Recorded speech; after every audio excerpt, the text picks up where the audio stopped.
Film की शुरुआत होती है एक कातिल को दिखाते हुए जो अपनी गाड़ी से पहले लाश को निकालता है और फिर काट कर उसे दफना देता है। अब आगे हमें यही इसी जगह पर एक लड़का जैक दिखाया जाता है जो अनजान रोड पर आने जाने वाली गाड़ियों से लिफ्ट मांग रहा था। जैक के इर्द गिर्द साइन बोर्ड लगे हुए थे जिस पर लिखा था कि इस जगह पर खतरा है और इधर किसी भी अनजान आदमी को लिफ्ट ना दे। अब ये क्यों लिखा हुआ था इस बात को तो कोई भी नहीं जानता था, मगर इसी वजह से कोई गाड़ी वाला जैक को लिफ्ट नहीं देता। जैक सुनसान रास्ते पर आहिस्ता आहिस्ता आगे बढ़ रहा था, तभी वो अपने सामने एक गाड़ी को आता हुआ देखता है जिसमें लड़का लड़की बैठे लड़ रहे थे। वो अपनी गाड़ी को एक साइड पर रोक लेते हैं। जैक उनके पास जाता है। उसे ऐसा लग रहा था कि वो लड़का गाड़ी में बैठी हुई लड़की को मार रहा है, इसीलिए वो उसे गाड़ी से बाहर निकालकर उस लड़की को मारने लगता है। इस वजह से वो लड़का उस लड़की को अपनी गाड़ी से बाहर निकाल देता है, ये कहकर कि ये जो लड़की मेरे साथ है साइको पागल है। इतना बताकर वो लड़की को वहीं पर छोड़कर चला गया था। वो लड़की जिसके बाद जैक को अपना नाम वेरोनिका बताती है, कहती है मैं अक्सर इस जगह पर आती रहती हूँ, मुझे घूमने फिरने का बहुत शौक है। अब यहाँ ये एक जगह पर बैठ जाते हैं और गेम खेलते हैं। जैक फिर से गाड़ी को रोकने की कोशिश करता है मगर अभी भी कोई गाड़ी रुकने को तैयार ही नहीं थी। वो वेरोनिका से कहता है कितनी अजीब लोग हैं यार, किसी की मदद करने को तैयार ही नहीं है। वेरोनिका कहती है शायद ये लोग डरते हैं, यहाँ पर कुछ भी हो सकता है और मैंने सुना है इधर कोई कातिल रहता है जो ऐसे ही बिला वजह लोगों को मार देता है। वेरोनिका बताती है मैं भी अकेली हूँ, मेरा इस दुनिया में कोई भी नहीं है। लिफ्ट लेते रात हो गई थी मगर अभी तक किसी ने भी लिफ्ट नहीं दी थी। ये इधर ही आग जलाते हैं और बैठकर बातें करने लगी थी। वेरोनिका अपने बैग से शराब की बोतल निकालकर जैक को देती है और अब पूछती है तुम्हारा बैग कहाँ पर है, जिस पर वो बताता है मैं यहाँ पर जरूरी काम से आया था, मेरा सामान ट्रेन के पास से चोरी हो गया, अब सिर्फ एक पासपोर्ट ही है मेरे पास जिसकी मदद से मैं यहाँ से जा सकता हूँ। वो उसे अपनी डायरी निकाल कर कुछ लिख कर देती है। उसने उस सफ़े को फाड़कर जैक को दे दिया था। जब वो उसके पीछे देखता है तो उधर वेरोनिका के साइन थे,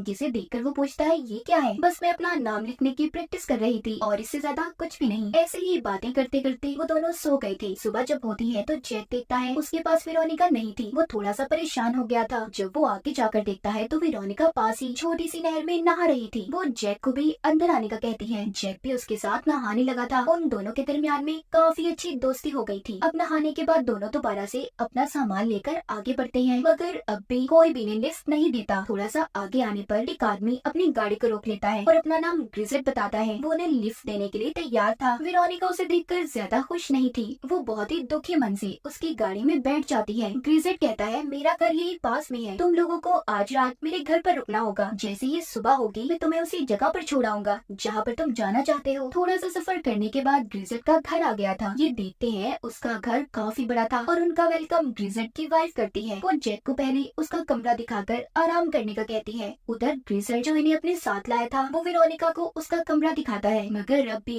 वो उससे ठीक तरह से बात नहीं कर रही थी। जैक अपने कमरे में आकर बेड पर लेट जाता है क्योंकि लिफ्ट लेने के चक्कर में वो पैदल चल चलकर काफी थक चुका था। वो थोड़ा सा आराम करता है। इसी दौरान वो सो गया था। जब उसकी आँख खुलती है तो वो देखता है शाम हो गई है। उसी कमरे में उसे एक बॉक्स पड़ा हुआ दिखाई देता है जिस पर ग्रिजेट लिखा हुआ था। जैक जब उसे खोलता है उसमें ग्रिजेट और उसकी वाइफ की तस्वीरें थी जिनका ये घर था और साथ ही दो बच्चों की तस्वीरें जिनमें एक लड़का और लड़की थे। जैक को वो तस्वीरें देखकर ये अंदाजा तो हो गया था कि ग्रिजेट के दो बच्चे भी हैं मगर अब तक इसने घर में किसी बच्चे को नहीं देखा था। खैर रात को खाना खाने के बाद जैक अपने कमरे में चला गया था। वो जब बाद में वेरोनिका से मिलने आता है तो वो अपने कमरे की टेरेस छत पर सिगरेट पी रही थी। जैक अब उसके साथ बैठकर कुछ बातें करने लगा। वेरोनिका उसे अपने बारे में बताती है कि मेरा एक भाई भी था, बचपन में हम हाइड एंड सीक छुपन छुपाई खेल रहे थे तो मेरा भाई ट्रक के नीचे आ गया जिस वजह से उसकी मौत हो गई। अब तो मेरे माँ बाप भी नहीं है, मैं बहुत अकेली हूँ। ये सुनकर जैक को वेरोनिका के लिए बहुत बुरा लगता है। कुछ देर के बाद जैक नीचे आ गया था। वो अब ग्रिजेट के पास बैठता है जो इन्हें अपने घर में लाया था। जैक कहता है कि कल सुबह मुझे अपने घर जाना है, मेरे घर वाले मुझे लेकर परेशान होंगे और इस बारे में वेरोनिका से भी बात हुई है तो इसलिए हम सुबह निकल जाएंगे। यहाँ पर वो ग्रिजेट से उसके बच्चों के बारे में भी पूछता है जिस पर वो कहता है नहीं मेरे कोई बच्चे नहीं है। ये सुनकर जैक को काफी अजीब लगता है। वो सोचता है तो फिर उसने जिन बच्चों की तस्वीरें देखी थी वो कौन थे। फिर वो इन बातों के बारे में ज्यादा नहीं सोचता क्योंकि कल सुबह उसे अपने घर के लिए निकलना था और जाकर सो जाता है। जब सुबह होती है तो उठकर सबसे पहले वो वेरोनिका के कमरे में जाता है ताकि उसे लेकर वो जा सके मगर जब वो जाकर देखता है तो वो कमरे में नहीं थी। उधर अब ग्रिजेट आता है जो इन्हें अपने साथ घर पर लाया था जिसका ये घर था। वो जैक को बताता है कि वेरोनिका सुबह होते ही निकल गई, उसने तुम्हें इसलिए नहीं बताया ताकि तुम परेशान ना हो जाओ। ये बात सुनकर जैक को ग्रिजेट पर शक होता है क्योंकि वो काफी घबराया हुआ था। उसे उसकी बातों पर यकीन नहीं था। वो कहता है नहीं तुम झूठ बोल रहे हो, वो ऐसे मुझे छोड़कर कैसे जा सकती है, हम दोनों को एक साथ जाना था। इसीलिए वो वेरोनिका को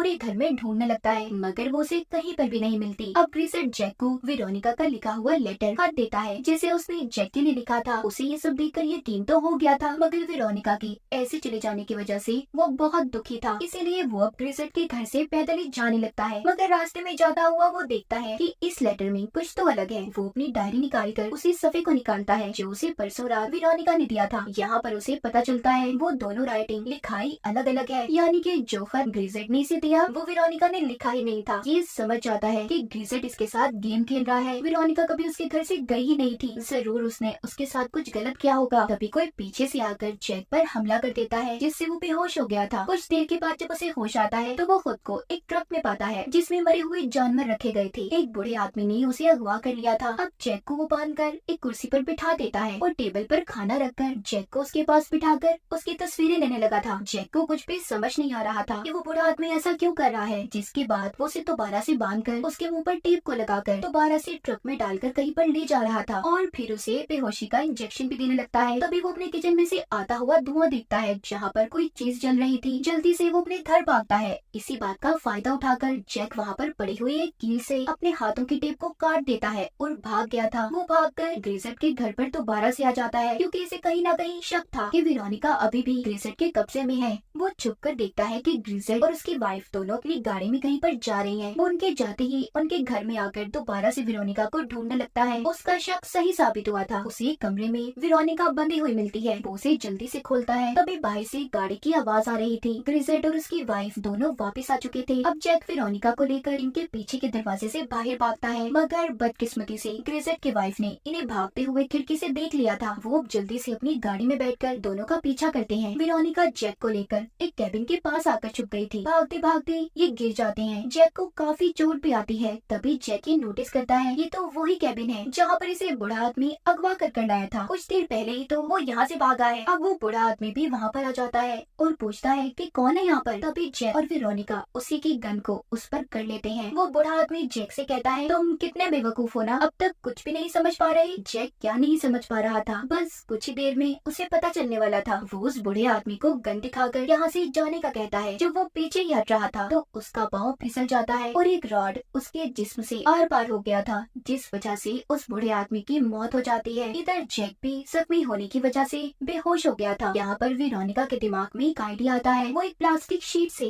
पहले तो जैक को ढकती है, फिर एक चाकू को उठाकर उस मरे हुए बूढ़े आदमी को फिर से मारती है ताकि वो कहीं दोबारा जिंदा ना हो पाए। अब इधर ग्रिसेट और उसकी वाइफ भी इन्हें ढूंढते हुए यहाँ पर आ गए थे। तो यही पर आता है कहानी में बड़ा ट्विस्ट, जब ग्रिसेट को वेरोनिका डैड कहकर बुलाती है, यानी कि वेरोनिका ग्रिसेट की बेटी थी। ये सब अब तक जैक से झूठ बोल रहे थे। ऐसा क्यों था? तो अब यहाँ पर सभी राज खुलकर सामने आते हैं। पता चलता है कि वेरोनिका बचपन ही से एक साइको किलर पागल कातिल थी, जिसे लोगों को मारकर सुकून मिलता था। सबसे पहले उसने अपने छोटे भाई को मारा। इस बात का पता इसके मॉम डैड को भी पता चल गया था, मगर आज तक उन्होंने पुलिस को इस बारे में कुछ भी नहीं बताया, क्योंकि उनके बेटे की मौत के बाद वेरोनिका ही उनकी इकलौती बेटी बची थी। यानी कि वेरोनिका ने जो अपने भाई की कहानी जैक को सुनाई थी वो सारी झूठी थी। तब से अब तक वेरोनिका लोगों को मार रही थी और शुरू में जिस लाश को हमने दफनाते हुए देखा था ये सब भी वेरोनिका ही कर रही थी। हमें शुरू से ही दिखाया गया था क्यों हर तरफ खतरे के साइन बोर्ड लगे थे कि अनजान आदमी को लिफ्ट ना दें, क्योंकि बहुत अरसे से ऐसे ही लोग इस एरिया में मारे जाते थे और उन सबको वेरोनिका ही मारती थी। किसी को इस बारे में कुछ भी नहीं पता था सिवाय उसके मॉम डैड के, वो ही सब जानते थे। तो उन्होंने ये प्लान किया कि वो वेरोनिका को बांधकर घर पर रखेंगे, मगर पहले वो उस लड़की के साथ भाग गई जिसको हमने कहानी के शुरू में देखा। मगर उस लड़की को ये बात पता चल गई थी कि वेरोनिका आम इंसान नहीं बल्कि साइको पागल है, इसलिए उसने उसे रास्ते में ही छोड़ दिया। वहीं पर ग्रिसेट जो लगातार अपनी बेटी वेरोनिका को ढूंढ रहा था तो वो उसी रोड पर जैक के साथ मिली। उनको झूठ बोलकर तभी वो घर ले आया। इसीलिए तो वेरोनिका उस वक्त परेशान थी कि कहीं उसकी सच्चाई जैक को न पता चल जाए, मगर उसके डैड भी चुप रहे। इसके बाद घर में ग्रिसेट ने दोबारा से वेरोनिका को बांध दिया और फिर उस बूढ़े आदमी को पैसे देकर जैक को अगवा करवा दिया। उससे कहा कि इसे टाउन से बाहर छोड़ दो ताकि इसकी जान बच जाए और मेरी बेटी से ना मारे, और इसी वजह से वेरोनिका की सच्चाई भी किसी को कभी पता नहीं चलेगी। इसका मतलब अब तक वो बूढ़ा आदमी, ग्रिसेट और उसकी वाइफ तीनों ही जैक को बचाने की कोशिश कर रहे थे। तभी तो उस बूढ़े आदमी ने कहा था कि लड़के तुम कितने बेवकूफ हो। अब यहाँ पर जैक को होश आ गया था। वो गन लेकर ग्रिसेट की गाड़ी के आगे आकर कहता है कि वेरोनिका को छोड़ दो। वेरोनिका भी